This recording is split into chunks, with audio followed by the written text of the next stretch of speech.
and we're going to bind them with fetters of iron, meaning we're going to make them our slaves. To execute upon them the judgment written, this honor have all his saints. Again, who are the saints? The children of Israel, the Israelites. Praise ye the Lord, which is us. Now, notice it says the judgment written. Let's read the judgment. The book of Revelation 13 and 9. If any man have an ear, let him hear. In other words, listen to what's going to happen to these future nations, Esau included. He that leadeth into captivity shall go into captivity. Now, if you go in the history of Israel, our history, you'll find that all the nations led us into captivity. The Babylonians led us into captivity. The Persians and the Medes led us into captivity. The Greeks, the Romans. So this so-called white man is no different. He led us into captivity. And that's what the movie Roots was all about. Mandingo drums, him leading us into captivity. So it says, he that leadeth into captivity shall go into captivity. What's another word for captivity? Slavery. He that killeth with the sword must be killed with the sword. Here's the patience and the faith of the saints. This is what we're patiently waiting for.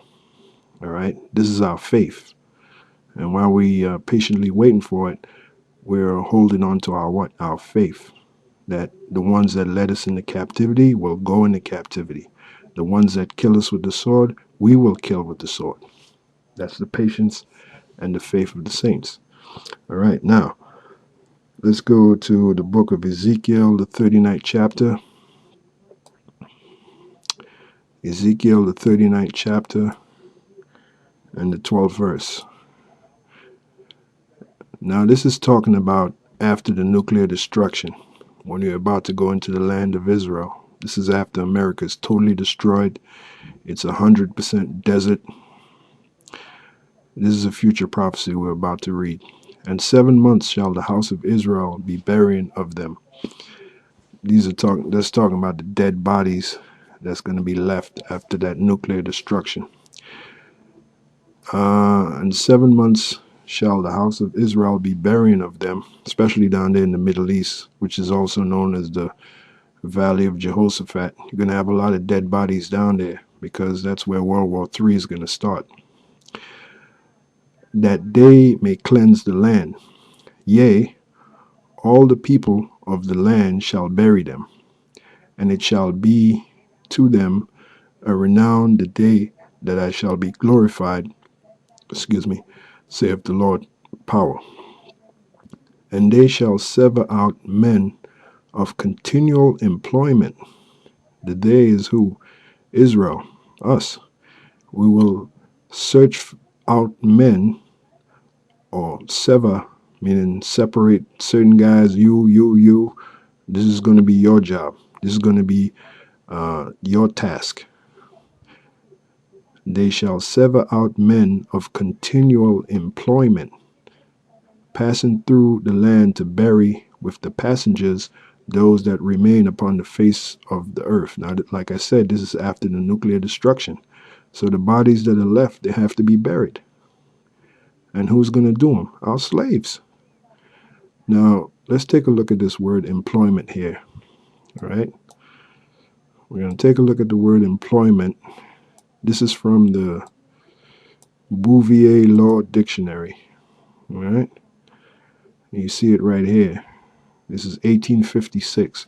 This is before they changed certain words and thereby blinding the people.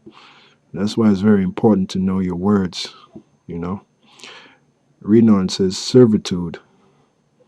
The state of voluntary or compulsory subjection to a master, the condition of being bound to service, the condition of a slave, slavery, bondage, hence a state of slavish dependence.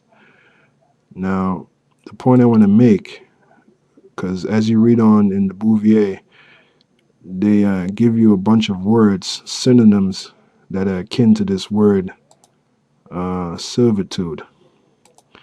And you'll see the word employment in there.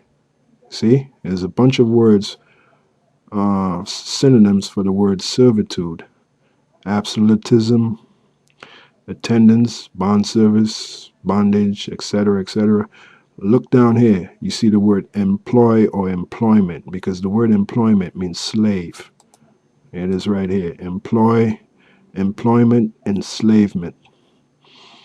So if we go back to our scripture, Ezekiel 39 and 12, it says, "And they shall sever out men of continual employment," slavery, slave. So our slaves are going to be the ones that's going to be burying these bodies. And it is my belief that it's going to start with those international bankers. That's going to be their, their first job, to bury these bodies. All right? That's going to be their continual employment. All right? Now, let's go to the book of Job 20 and 17. So that's going to be their first job. Like it says back in Psalms 149, we just read it. It says, to bind their kings with chains and their nobles with fetters of iron. For what? For to be severed out for continual employment. This is after nuclear destruction. All right, slavery. Job 20 and 17. It says, he shall not see the rivers, the floods, the brooks of honey and butter. Now, this is talking about these top banking families. This is a metaphor for their so-called New World Order, which they think that they're going to enjoy. Now, I have this clip that I'm going to play towards the end of the lesson to show you that the Rothschilds, in particular the Rothschilds, they have it in their mind that they're going to enjoy this so-called New World Order. All right, they're about to fully enjoy it, which they've been planning it for what, since the 1700s? They think they're going to fully enjoy it, but the Most High got a different plan for them. Anyway, like it says here, he shall not see the rivers, the floods, the brooks of honey and butter, which, like I said, is a metaphor for this so-called New World Order. That which he labored for shall he restore, and shall not swallow it down. Amount according to his substance shall the restitution be, and he shall not rejoice therein. So all the riches that these international banking families have, all that riches is going to be given unto us. And at the same time, they're going to be going into slavery. All right, that's pursuant to Psalm 149 and 5th verse. Well, beginning at the 5th verse, which is what we read. Now, I want to show you this little clip here, show you how pompous the Rothschilds are, and how they think they're going to enjoy this so-called New World Order. But like you just read in Job, they will not see that blessing of that so-called New World Order.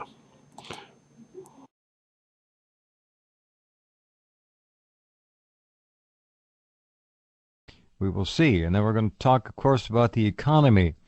The Rothschilds' Road to Ruin is what Tim's presentation is about. Tim, are you there? Yeah, thanks for having me on. I've been told by the Rothschilds to thank all the listeners worldwide for giving and giving and giving to the bankers who've never been given more money than by the public of America and Europe. Thank you for all your hard work and the work of your children and your children's children, which will all go to the fraternity and the satanic British Illuminati, so that they can live in absolute luxury as you live in slave camps, which is the eventual demise of the middle class of the West. Eventually we'll have to have work camps where you actually work for a bowl of gruel. Probably the happiest place on the planet will, I would suggest, be the Rothschild holdings in the city of London. They are smiling from ear to ear. This plan of theirs, which has been in the works for hundreds and hundreds of years, codified to a significant degree by Theodore Herzl, has succeeded beyond their wildest dreams. Would you not agree, Tim? Yeah, they've never made more money. They got the European taxpayer to pay $150 30 billion euros to the British banks, which lent all the money to Ireland, which they then have sold for cash the debt to the European Central Bank, which is owned by the Rothschilds. So, of course, the Rothschilds have basically taken over Ireland as their colony. The British government, which was so short of cash, found 7 billion, which were the cuts they were making this year, which were causing the riots, and gave that to Ireland because, of course, the Rothschilds now own Ireland. Well, it's So their we now know latest that- colony. They also own Europe, Israel, the United States, and you Yep. could go right on down the list. We've gone from government governance of the West to Rothschild government of the West via banks, and the population of the West freely giving all their money for themselves and all their future offspring and their offspring's offspring, etc., unto the fourth generation, as the Talmud proclaims. All right, so yeah, you got a little snippet dealing with the Rothschilds, and now basically they own the whole world. And like I said, they're trying to bring this so-called New World Order. But recorded in the book of Job, it says, he shall not see the rivers, the floods, the brooks of honey and butter. In other words, all the riches which they have stole. That which he labored for shall he restore, and shall not swallow it down, according to his substance. And you heard about all his substance, how he owns pretty much the whole world. All right? According to his substance shall the restitution be. So who's the restitution going to be given to? Us, the Israelites. Everything this Rothschild family owns, we're going to own. And he shall not rejoice therein. Why? Because he's going to be in slavery. That's going to be his legacy. All right? Now, I'll end with the book of Mark 10 and 31. It says, but many that are first shall be last. So right now, and justified by the clip you just saw, who's the first? The Rothschilds. So they're going to be what? Last, because they're going to be slaves underneath us. And the last, which is us, because we're slaves underneath them, first. So we're going to be first. So, that should cheer you brothers up. We have a great day ahead of us, man. And that's why it's so beautiful to know this truth. Again, I'd like to give honor and praises and glory to Yahweh Bashem Yahushai for giving us this knowledge and this truth, for waking us up from the dead, and bringing us back to life. So with that, I'll end it there, and I'll say shalom.